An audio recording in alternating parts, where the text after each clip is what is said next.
Si je parle trop, vous me le dites. Hein,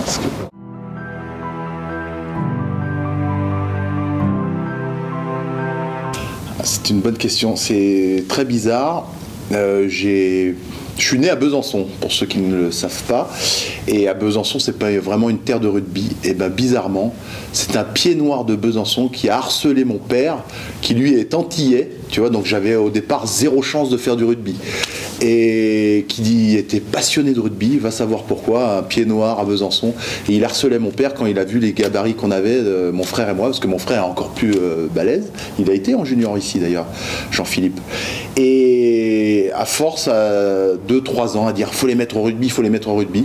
Et ben, mon frère a dit bon, enfin c'est mon père qui a dit bon, on va essayer. On s'est renseigné. J'habitais en Haute-Savoie, encore un critère qui fait qu'il y avait peu de chances qu'on fasse du rugby. Et on a regardé dans la région. C'était à Annemasse, le seul club de rugby amateur qui était dans le coin. Donc il y a des, d'ailleurs je les remercie, des entraîneurs qui faisaient la navette tous les mercredis et tous les samedis pour venir nous chercher, nous amener à l'entraînement et nous ramener, parce que mes parents ne pouvaient pas le faire, ils travaillaient. Et donc j'ai commencé le rugby comme ça à Annemasse à 14 ans, c'était assez tard.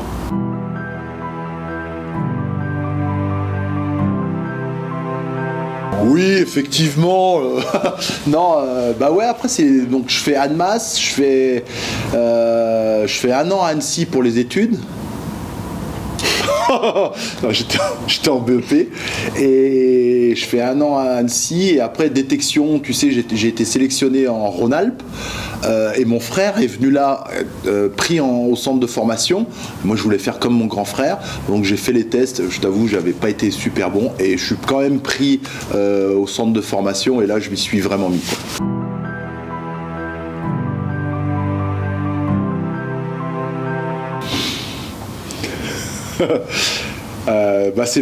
Très honnêtement, c'est mes meilleures années. Mes années junior, espoir et au centre de formation, c'était au même endroit, sauf qu'on était dans des Algeco. Il y avait 8-16 juniors. On a eu Barthélémy, après Pépin Jacques, qui était notre directeur de centre. Et on vivait 24/24 ensemble. Alors, on allait en cours le matin, pour ceux qui y allaient, et on jouait le week-end ensemble. Et vraiment, c'est les meilleures années parce qu'on était vraiment en vase clos et tout le temps ensemble. Et c'est ce que je dis, on crée des amitiés pour la vie parce qu'on vit des moments forts sur le terrain, bien sûr. Alain Righetti, Gilles Feutrier qui nous entraînait, on a gagné des titres, des belles victoires, des belles saisons, mais on était aussi, en dehors du rugby, on était là dans ces Algeco, tu imagines, de 16 gamins, de 18, de 17 même à 20 ans. Donc c'était extraordinaire et c'était magnifique.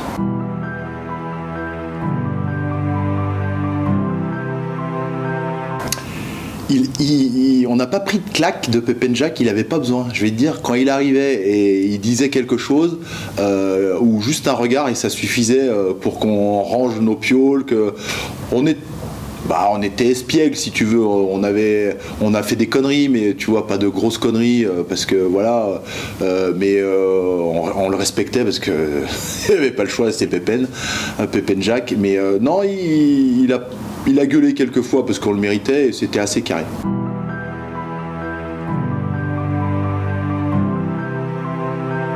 Ouais, t'avais l'équipe 1, nous on était en junior Réchelle, quelquefois, donc nous on s'entraînait ici à Bachelard, quelquefois ils nous appelaient pour jouer, pour s'entraîner à la 1, donc on traversait avec nos crampons et on disait bon allez Dudu, Brosé, Magellan, vous allez vous entraîner avec la 1, t'étais super fier, content, un peu les boules de lâcher les potes, mais fier d'y aller, bon tu te caguais un peu parce que tu savais que t'allais faire des mêlées, hein. Ils nous prenaient, c'était aussi pour faire des mêlées, t'avais Ringeval, Fourou, donc on faisait une paire de mêlées. Non, pro c'est... Moi je te dis, les années juniors, ça joue, ça gagne, tu réfléchis pas, t'es dans une espèce de bulle, t'es pas vraiment dans la réalité. C'est chouette, puis après, voilà, Tanky, tu fais un match en première, donc tu te dis pourquoi pas. C'était Rinaldi, mon président, qui a su nous parler, tu vois, on était deux avec Dudu et les deux juniors, piliers, et il nous a promis des choses, il a dit bon bah si vous faites tant de matchs, je vous donnerai, il nous filait des petits billets, comme ça il n'y avait pas de contrat, il a toujours tenu sa parole et tout, puis après j'ai eu mon premier contrat pro, mais c'est venu comme ça, c'était pas forcément un objectif, après tu as l'envie de faire du mieux que tu peux, tu chopes le goût, moi ça s'est arrivé quand je me suis pété, où tu te dis bon bah maintenant c'est où je passe le cap, de t'entraîner fort, dur, pour aller un peu plus loin. Et j'avais un peu ce goût-là, parce qu'au départ, je suis un peu feignant, je suis antillais. Tu vois, tu es plutôt à la cool. Et puis à un moment, tu te dis, bon, bah, si tu veux passer au-dessus, il faut t'y filer, quoi. Et c'est arrivé comme ça. Ouais, je sais plus en quelle année, mais c'est vraiment un déclenchement. Je me pète le genou, j'étais en France universitaire, c'était une année Coupe du Monde. J'essaye de ne pas me faire opérer, mais je recours, ça, je me pète, donc je me fais opérer. Puis après, c'est là où je me dis, bon, bah, la plupart des gens me disaient, bon, bah, c'est foutu, j'avais 19 ans. Et moi, dans ma tête, je me suis dit, ah, et en plus, bon, je devrais pas le dire, mais je fumais des clopes, je bouffais, je m'entraînais pas vraiment et tout. Et là, j'ai vraiment un vrai changement dans ma tête. J'ai dit, bah, je vais m'y filer. Donc j'arrête de fumer, je me mets au régime et je me mets vraiment à m'entraîner fort, fort, fort. Puis après, ça a payé, quoi.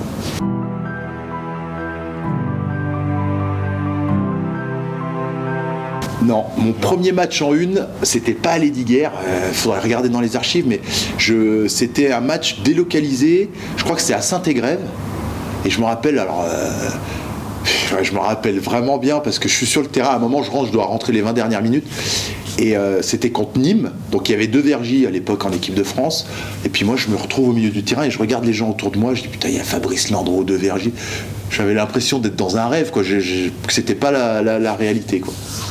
Mais ouais, beau souvenir, c'était plutôt bien passé. Je flippais pour ma première mêlée, parce que première mêlée en première, tu te dis aussi bien, je vais me faire briser. Puis ça, je dis pas que je l'avais avancé, j'avais tenu et ça s'était bien passé.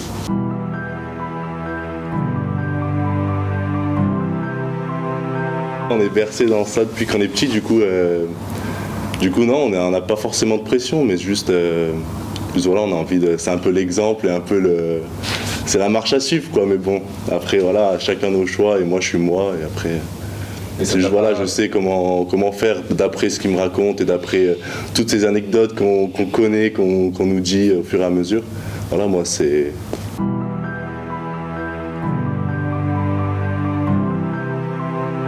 Non, j'ai pas surtout pas envie. Après, voilà, faut prendre la part des choses, dire que voilà, c'est ce que mon père il a fait. Moi, je suis totalement à part et je prends tout ce qui est du positif et ça m'aide dans plein de choses. Mais sinon, non, pas forcément. Je suis pas dégoûté et c'est pas mon rêve de faire exactement pareil que lui, voire plus ou voire peut-être un peu moins, on sait pas.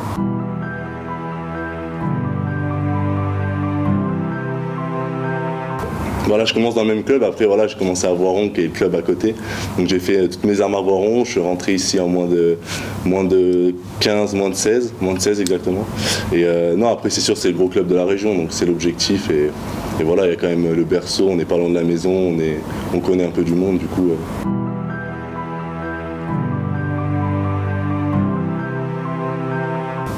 Non, moi je le prends pas comme une pression, surtout que c'est. Non, c'est plutôt gratifiant et. Non, c'est pas du tout une pression. Pas du tout une pression.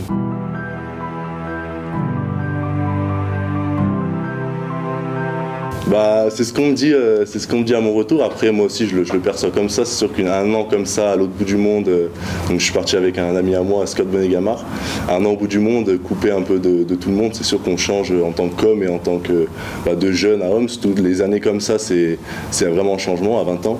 Et non, j'ai découvert plein de choses là-bas. Je me suis découvert un peu moi-même. C'est sûr quand on revient, et ben on n'est plus le même. On n'a pas forcément les mêmes objectifs. On n'a pas la même vision pas de la vie, mais voilà, on apprend beaucoup de choses. C'est sûr que quand on revient, bah forcément, on n'est plus le même, on n'a plus le même rapport aux gens, aux personnes. Et c'est ça qui m'a aidé, c'est ça que je t'ai manqué. un peu. Mais non, c'est surtout ça que voilà, je suis content que ça m'a beaucoup apporté en humain. Et mais non, c'est tout bénéfique pour moi.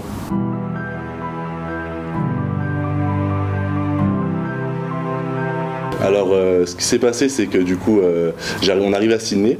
Donc, moi, mon objectif, il y avait un objectif de rugby. Donc, par rapport, je savais que, en fait, avant de partir, je savais que j'allais revenir pour ma 3e année espoir ici. Du coup, l'objectif de rugby était présent. Et le truc, c'est que je trouve un club, je fais les entraînements, toute la prépa physique. Mais club, voilà, moi, j'avais besoin de vivre là-bas. Et du coup, fallait payer le loyer. Enfin, il y avait beaucoup d'argent à assumer. Et au bout d'un moment, il fallait choisir entre soit le travail, donc je travaillais en restauration, soit le travail qui me prenait beaucoup de temps et que je pouvais subvenir à mes besoins, soit le rugby, et du coup le choix était de travailler puisque le rugby, Voilà, ça ramenait pas assez d'argent, mais du coup voilà, j'ai joué dans Eastern Suburbs, j'ai fait toute la préparation là-bas. Et après, au fur et à mesure de l'année, vu que le rugby quand même ça manquait, j'ai envie de toucher du ballon, tout ça, et vu qu'on avait un groupe de Français, donc d'expats là-bas, et on se retrouvait dans des parcs, donc il y a plein de parcs dans Sydney, on se retrouvait dans différents parcs pour faire du toucher. Et au fur et à mesure, du coup, ça se démocratisait, de plus en plus de jeunes joueurs venaient. Et au fur et à mesure, du coup, on a créé une équipe de Français, d'expats, et on a fait un tournoi à 13 international à Parramatta. On s'est fait défoncer, mais l'anecdote est quand même pas mal. De Lièvremont. Exactement. Ouais, le fils de Lièvremont qui fait ses études en Australie à Sydney. Ouais, Marc. Et du coup, voilà, il faisait partie de l'équipe et on a réussi à faire 2 équipes dans un tournoi international où il y avait Parramatta, il y avait des îles Papouasie-Nouvelle-Guinée. Donc c'était une bonne ambiance. On était fiers un peu de montrer ça. Donc on venait tous du 15 parce que forcément le 13 n'est pas assez démocratisé en France. Mais non, vraiment une belle expérience. Mais le rugby n'a pas pris toute mon année.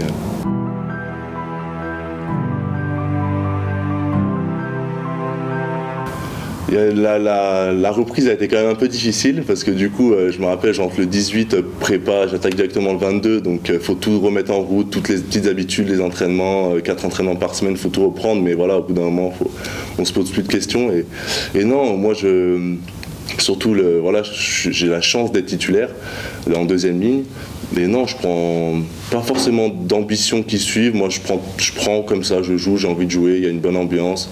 On a un super groupe, voilà, ça gagne. On a vraiment un exceptionnel groupe en espoir. C'est ça moi qui me fait plaisir et que voilà, je me projette pas dans l'avenir, dans le projet à long terme.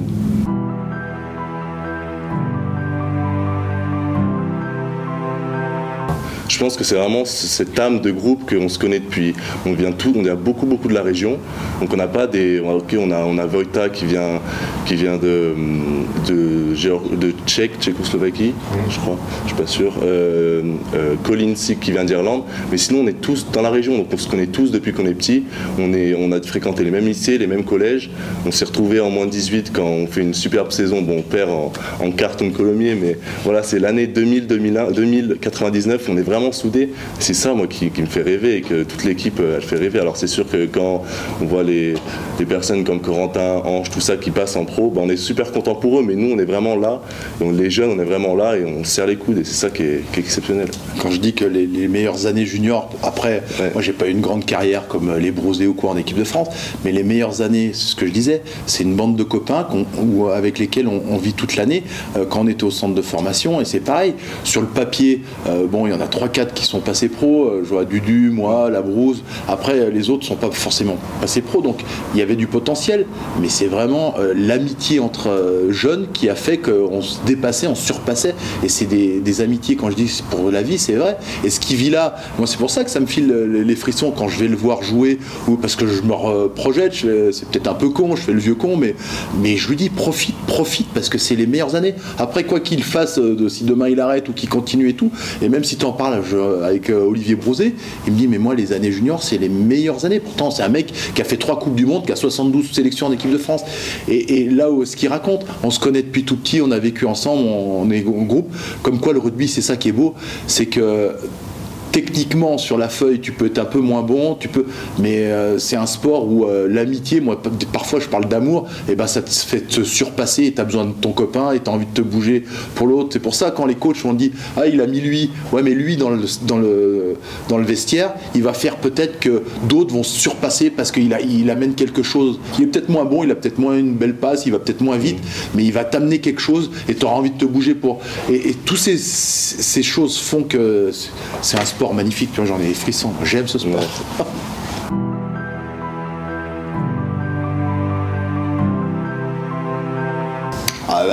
Moi attention, parce que là je vais avoir l'émotion. Ouais, je suis fier, mais je le laisse parler parce que j'ai une grande gueule et c'est vrai que parfois je peux écraser ou quoi, mais tout à l'heure quand il disait je mets la pression, moi j'ai des souvenirs où c'est vrai déjà tout petit, je veux leur donner, et pareil j'ai un autre fils Tom, malheureusement il a dû arrêter pour des problèmes de santé le rugby, mais moi je suis fier évidemment de mes enfants quoi qu'ils fassent, parce que voilà, on s'est donné un objectif avec leur mère, bien éduquer, bonjour s'il vous plaît, merci, bien se positionner dans la vie, donc d'être des hommes, des des bons hommes, après rugby par rugby. C'est vrai que le rugby, on parle de rugby école de la vie, ça te forme, ça t'aide, humilité, le combat, sur plein de choses. C'est ce que j'essaie de transmettre ou de dire, que le rugby, c'est pas qu'un sport, ça va bien au-delà du sport. Et moi, quand ils étaient petits, j'essayais de les entraîner, de faire des choses, mais je voulais pas leur mettre une pression en leur disant sois pro de rugby ou quoi. Non, le goût de l'effort, je dis si tu fais quelque chose, fais-le bien et essaye de le faire le mieux possible, mais qu'ils fassent de la danse, du basket, du sport, de la musique ou professionnellement à l'école, essaye de le faire le mieux possible. Et il y a la chance au rugby, c'est que tu prends du plaisir. Ok, peut-être que quand tu es à Bachelard ou sur l'annexe, tu te fais chier, il fait froid et tout. Oui, c'est dur. Mais le plaisir que tu as, quand ça gagne, quand tu fais tes retours en bus, quand tu as tes amis pour la vie, ça n'a pas de prix, ça. Alors, enfin, ça a un prix de l'effort. Et voilà, moi, ce que j'ai essayé de transmettre, c'est le plaisir, parce que je suis quelqu'un quand même qui aime la fête. J'ai jamais été contre, je lui ai dit, mais vas-y, hein, les troisième mi-temps, au contraire, je dis pas que je le pousse, mais ça fait partie du rugby. Mais par contre, attention, je dis, il y a un temps pour tout dans la vie. Tu t'entraînes, t'es sérieux, tu bosses, et après tu t'amuses. Tu peux pas faire que t'amuser ou que bosser, parce que je veux pas juger, hein, ceux qui bossent tant mieux, moi, mais il faut des deux, et c'est comme ça qu'après tu deviens un homme bien dans tes baskets, à mon sens.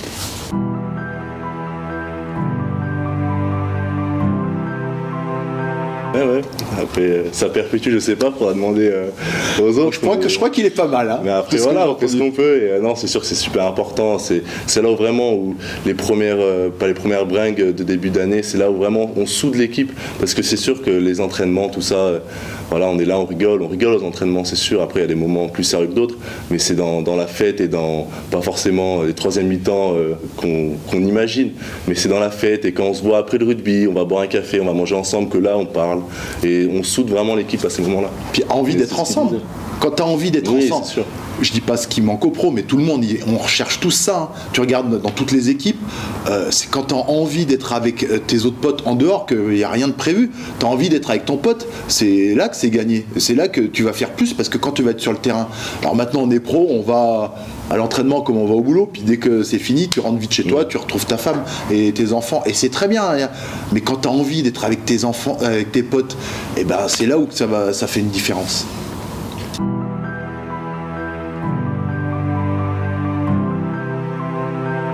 Ah, moi c'est un peu plus compliqué, mais moi ça me va très bien. Après c'est un poste un peu plus, donc j'ai pas le même physique, hein, vous pouvez le remarquer, mais non, moi c'est deuxième ligne, troisième ligne. Donc à Grenoble là, je joue plus deuxième ligne. J'ai évolué un peu en troisième ligne quand j'ai fait ma double licence à Voiron, tout ça. Mais non, c'est des postes qui me vont bien et moi j'adore ça. C'est voilà, plaquer, courir, c'est des postes un peu plus aériens, pas en touche, et non, ça me va super bien. Moi j'adore.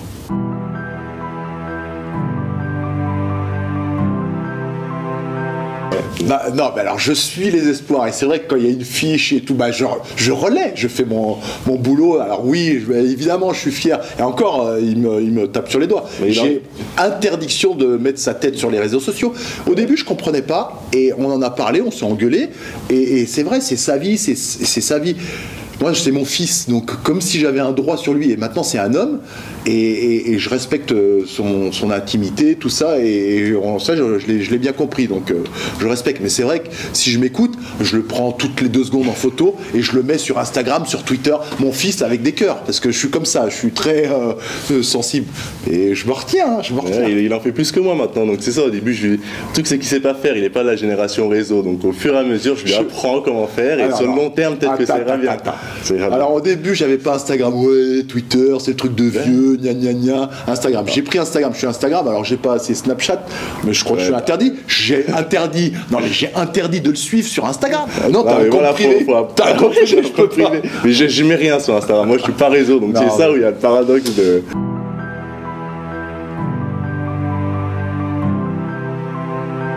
Non, oui, toujours un peu, mais moi ça m'atteint plus et ça me fait plaisir, au contraire, faut le prendre bien.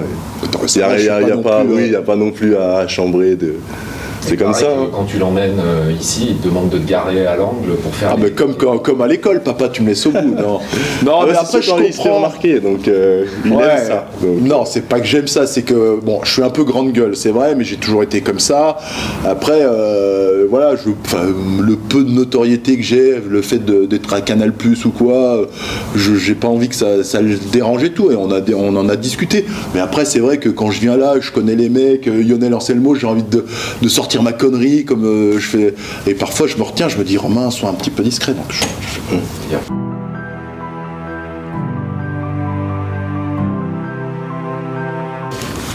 Ouais. Si, non, mais moi j'ai toujours. Non, mais je pensais parce qu'avant, ouais, c'est vrai qu'il y a eu des pères-fils. Pat Vac qui a son fils qui a joué là. Il y a eu qui joue en première, Alexandre. Brosé, son fils. Non, mais.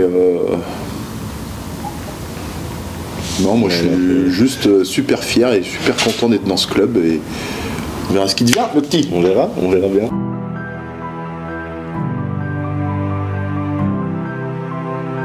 Ah bah après ça dépend de moi, après oui et non, mais pourquoi pas, et après pour l'instant je me pose pas forcément la question, je vois comment ça se passe, là c'est sûr c'est l'année de reprise, donc il faut quand même que je reprenne mes habitudes, tout ça, mais pourquoi pas, et... si on me propose, tu vas pas dire non. Si on me propose, c'est sûr, je vais pas dire non. Est-ce que j'aurai le droit parce que même pour venir le voir à l'entraînement, je lui demande la permission.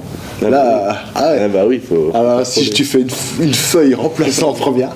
Non, je me pose pas forcément la question. Je prends tout ce qui est positif, j'essaie de me nourrir de bonne humeur, de tout ça, de positif avec tout le monde.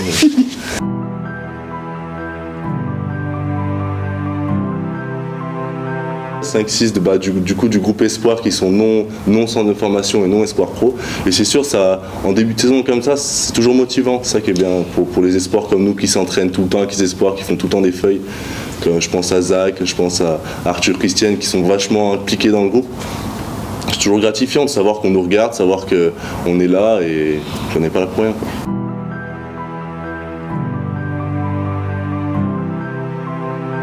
Oui, ces dernières années, après je l'ai plus ressenti parce que forcément on monte de catégorie, mais c'est sûr que c'est ça qui est bien, c'est un club qui fait vachement jouer les jeunes, et je prends l'exemple de Corentin, de Ange qui d'un coup comme ça, ils sont propulsés sur la Pro D2, et c'est sûr ça donne envie, et je pense que tous les jeunes qui sont là à la limite, on sait que ici c'est le moment et c'est l'endroit en tout cas. C'est chouette ça, parce que c'est vrai que tu discutes avec beaucoup d'espoir, après Espoir Top 14 ou quoi, il y a même quasi pas de passerelle, tellement d'étrangers ou quoi, et ça les écœure un peu. On en avait parlé il y a quelques années, ils sont écœurés parce qu'ils se disent mais jamais je pourrais monter au-dessus, avant qu'ils m'appellent ils vont appeler 2 ou 3 étrangers ou recruter, et c'est vrai que ça c'est la politique du club, donc il faut les remercier. C'est vrai que je pense que moi je connais Coco, je pense que Coco y est pour quelque chose, et les autres, et le fait d'intégrer ces jeunes c'est courageux, parce que c'est pas facile, tu peux te dire de faire confiance, mais c'est courageux et ça va payer à force, parce que les jeunes vont vouloir d'avoir une formation, c'est ton vivier, donc c'est bien, puis tu crées une âme, tu vois, ils disent on est là depuis 2001, imagine si le groupe beaucoup monte et tout, ce que ça va donner, ce qui se passe en junior, ça peut arriver au-dessus aussi.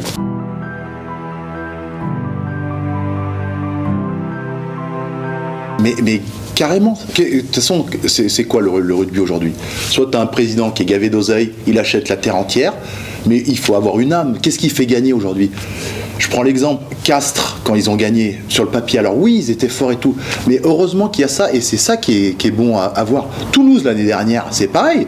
Alors, faut regarder les feuilles de match, je sais pas, il y a aussi des étrangers, il faut faire un mélange et tout. Mais quand tu as une âme au rugby, regarde, alors pareil, je prends l'exemple des Japonais qui m'ont fait vibrer parce que j'étais à la Coupe du Monde, mais c'est beau, et c'est ça qui est chouette à voir. Et oui, Grenoble, s'ils font confiance aux jeunes et qui créent cette âme de club, de rugby, comme à l'époque quand on allait jouer à Toulon ou Bourgoin ou justement à Grenoble, il y avait un style, il y avait une âme au club, et peut-être qu'aujourd'hui c'est pas une critique, mais c'est ce qui manque, parce que toutes les années t'as regardé, t'as 20 mecs qui partent, 20 qui arrivent, les entraîneurs ça bouge, donc si tu peux faire plus sur le long terme, pérenniser un petit peu ça et justement intégrer des jeunes et tout, c'est sûr que ça va gagner, c'est sûr que ça va gagner.